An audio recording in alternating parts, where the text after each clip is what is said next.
Hello there, Slamscape here. On April 8th, 2025, the Gutamaya Corsair, a new medium multi-purpose ship with classic Imperial flair, was released into early access. I've shared a few builds with the community already, but I figured it was time to give my overall impressions and a proper review. After putting the Corsair through its paces in a variety of roles and setups, I feel like I've got a solid handle on what the ship can do. So, here's my breakdown and general thoughts on the newest Imperial-inspired medium ship. Oh, and just to be clear, this isn't an officially endorsed Empire ship, it just comes from the manufacturer behind the previous Imperial ships. I'd love to hear your thoughts on the Corsair in the comments below. First, let's get a quick overview of the Corsair. As stated on the Elite Dangerous Corsair marketing webpage, the Corsair is a flexible, medium-sized ship, the latest in a proud line of vessels from Gutamaya.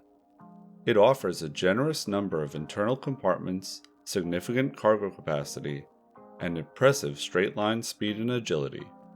With appropriate outfitting, the Corsair performs very well in all ship roles, only outclassed by dedicated role vessels. This craft also takes full advantage of an overcharged frameshift drive's capabilities.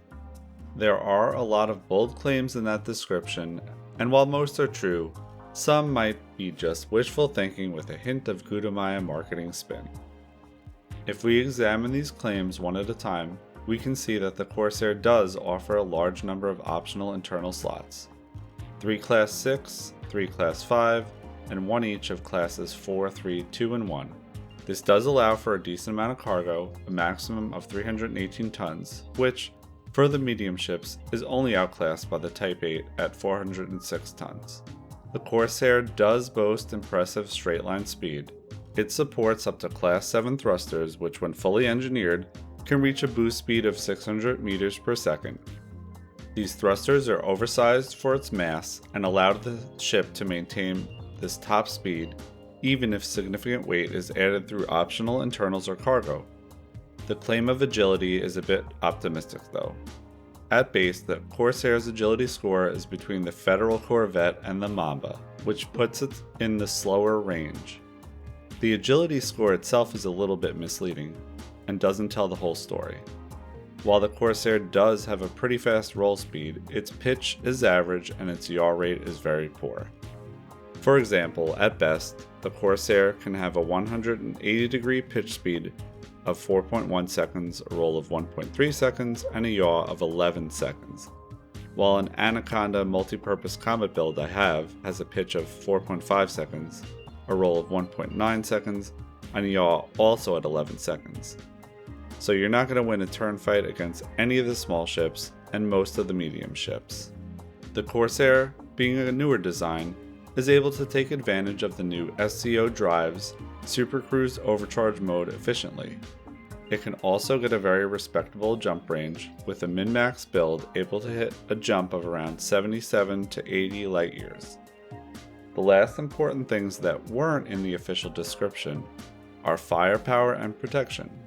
The Corsair sports 3 large and 3 medium hardpoints, which allows for a lot of damage output.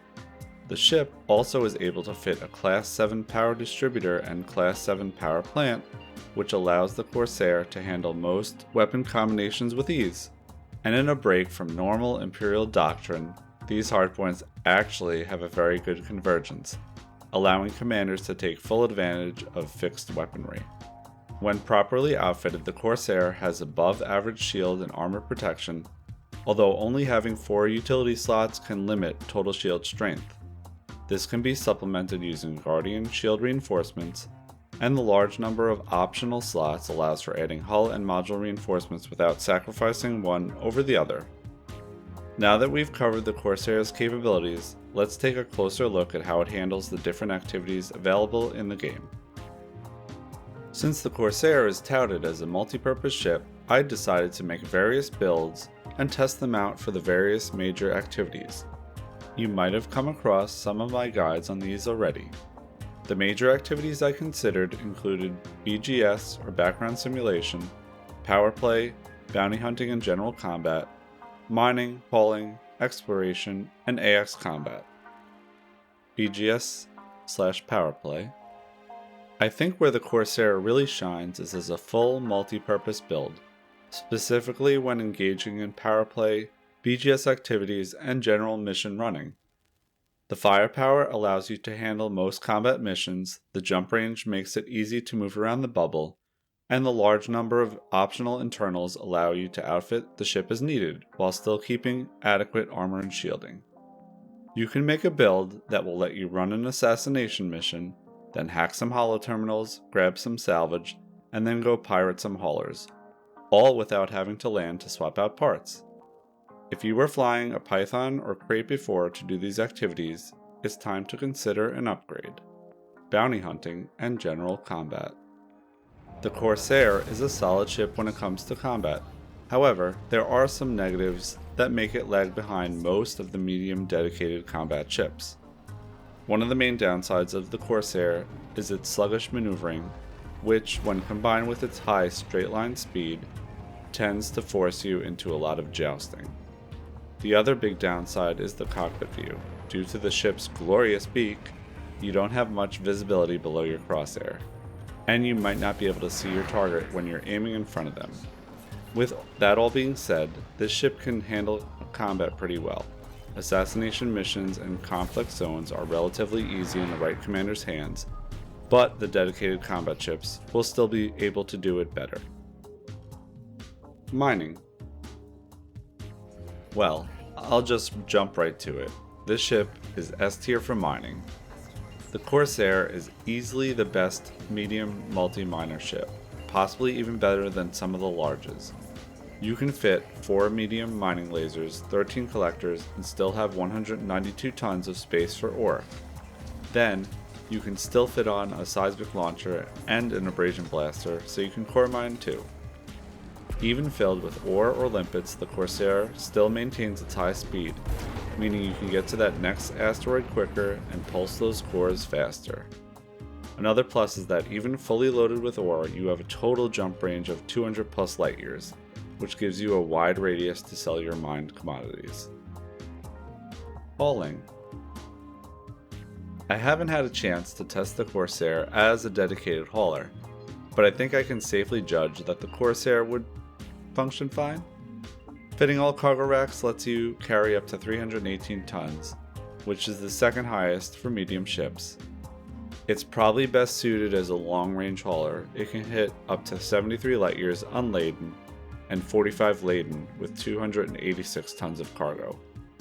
However, in hauling, more is always better, and the Type 8 is probably the superior choice for medium ships, being that it can haul up to 406 tons.